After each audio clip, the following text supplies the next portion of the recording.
Hai guys, girls. Video ini terutama buat orang Islam ya. Buat orang Islam mengenai apa sih sebenarnya masalah kita di dunia ini dan keberadaan kita. Kalau menurut pemahaman yang aku tangkap, sebatas 1,2 kilogram akalku dan pengalaman hidupku yang terbatas ya. Jadi kalau ceritanya kita itu waktu di surga itu cuman ada satu larangan atau kebenaran atau perintah dari Allah SWT untuk tidak memakan buah khuldi. Itu sebenarnya karena Allah SWT pingin kita hidup di surga yang kaya raya gitu, kaya raya berlimpah dan hidup nikmat. Cuman itu aja perintah, kebenaran atau larangan Allah, cuman satu, jangan makan buah khuldi. Tapi masalahnya adalah kita nggak ikhlas dan kita tidak mau patuh kepada kebenaran, larangan atau perintah Allah yang cuma satu itu. Akhirnya kita makan buah khuldi kan, karena kita tidak ikhlas. Jadi kalau menurut gue, penyakit kita tuh tidak ikhlas atas perintah, kebenaran atau larangan Allah SWT. Akhirnya makanya kita ditempatkan di bumi. Nah, sebenarnya juga ketidakikhlasan itu juga masalahnya ada pada iblis juga. Iblis tidak ikhlas ketika disuruh tunduk kepada atau menghormati manusia gitu. Dia tidak ikhlas, makanya dia menyesatkan manusia sehingga kita digoda untuk makan buah khuldi. Nah, karena kita sama-sama nggak ikhlas, manusia disuruh ke bumi dan iblis dilaknat gitu, akan masuk neraka gitu kan. Karena apa? Karena tidak ikhlas, karena sombong gitu ya juga gitu. Jadilah kita di bumi ini. Nah, di bumi ini kan kita dikasih agama nih. Kalau di surga dan di neraka kan udah gak ada agama. Di surga kan udah langsung gak ada perintah lagi, udah tinggal menikmati hidup. Dan di neraka tuh gak ada Tuhan dah. Tuhan tuh gak peduli gitu loh ibaratnya. Makanya dijebloskan ke neraka. Kalau di surga kan kita tinggal menikmati hidup dan menikmati berada dekat sisi Tuhan gitu. Jadi udah nggak ada agama di surga dan neraka. Yang ada agama cuma di muka bumi. Karena kita tetap disuruh menegakkan kebenaran Allah Subhanahu Wa Taala melalui perintah dan larangannya. Jadi kita harus ikhlas. Tapi dalam hal ini kita tidak dibilang harus ikhlas nerima keadaan kita dimiskinkan atau miskin gitu loh. Kita dikasih akal, pikiran, panca indera, kaki tangan, mulut, mata, akal, smartphone sama paket internet itu supaya kita kaya raya. Dengan cara apa? Kaya raya di bumi dan di akhirat kalau bisa. Dengan cara apa ya? Dengan cara membaca, dengan cara menegakkan kebenaran gitu. Perkara kita kaya di dunia juga itu masalah ikhlas gitu.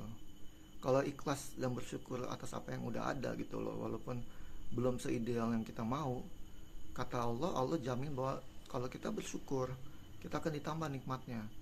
Jadi kuncinya tuh selalu diikhlas dan patuh gitu. Jadi masalah kita tuh gak ikhlas dan gak patuh. Ya bayangin aja, koruptor itu ingin memperkaya diri karena ujung-ujungnya kan dia mau damai, tapi dia tidak ikhlas dengan keadaannya yang disuruh mencari uang halal, tidak mencuri, tidak menzalimi orang gitu ya. Nah, ikhlas itu berarti kan Allah ingin kita damai hidupnya, keberadaannya, bukan hanya hidupnya ya, keberadaannya ingin kita damai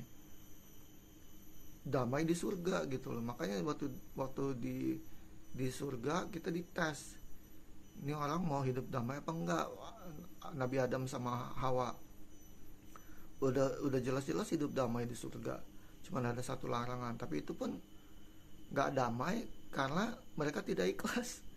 Mereka penasaran pengen makan buah khuldi ini, katanya digoda sama iblis bla bla bla bla bla kalau makan buah khuldi ini. Padahal yang jelas-jelas menciptakan mereka kan kita semua itu kan Allah. Kenapa didengarin iblisnya? Kenapa tidak ikhlas atas satu perintah itu gitu loh. Jadi kalau kita mau hidup sukses ya kita harus ikhlas karena itulah yang diinginkan Allah Subhanahu wa taala, supaya kita hidup damai, supaya kita hidup kaya raya, minimal atau maksimal kaya raya di akhirat. Karena kaya raya di muka bumi ini ya cuma sementara.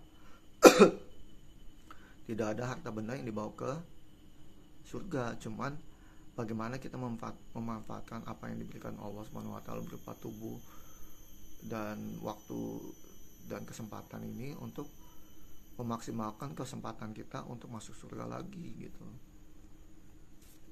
Ya, jadi kalau menurut gue sih kuncinya tuh cuma di keikhlasan menerima semua kebenaran Allah Subhanahu wa taala, yaitu kebenaran larangan sama kebenaran perintah Allah Subhanahu wa taala. Karena semua permasalahan kita bermula dari ketidakikhlasan itu, ketidakikhlasan patuh pada Allah untuk tidak makan buah khuldi. Nah, sekarang kita di bumi, ya udah kita patuhin aja gitu.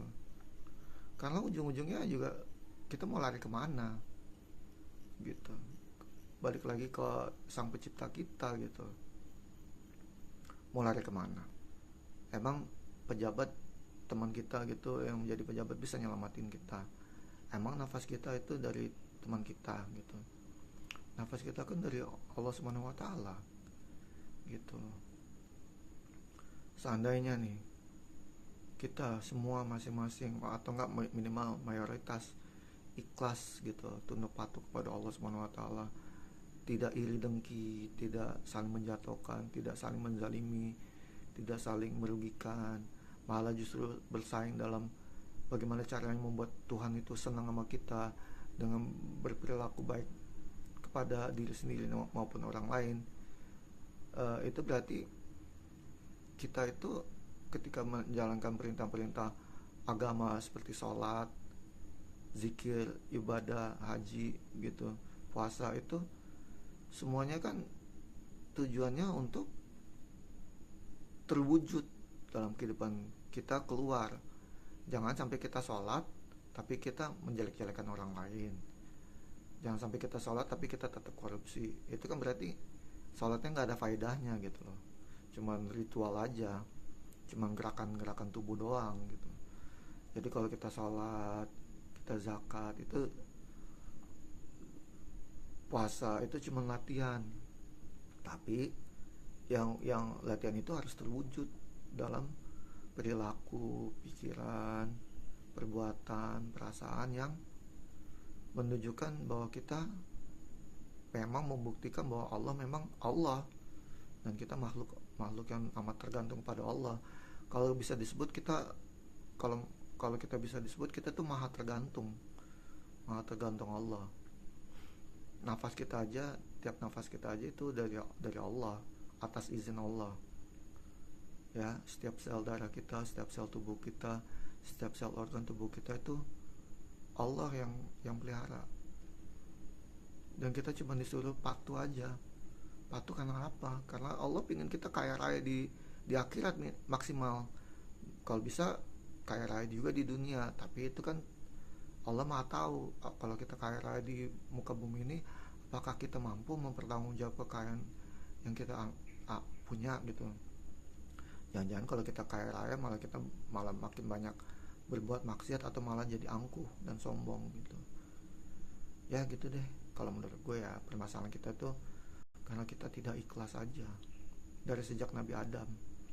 Dan kita disuruh belajar ikhlas di sini dan mewujudkan ikhlas itu dengan perbuatan-perbuatan nyata, barulah diganjar surga dan neraka. Kalau Allah bilang ada surga dan neraka di Al-Quran, bertanya aja lah kepada diri sendiri, apakah Tuhan bisa sombong? Apakah Tuhan bisa sumbar, bisa salah ngomong, bisa lupa, bisa ingkar janji dan lain sebagainya? Itu nggak mungkin kan. Oke guys, thank you.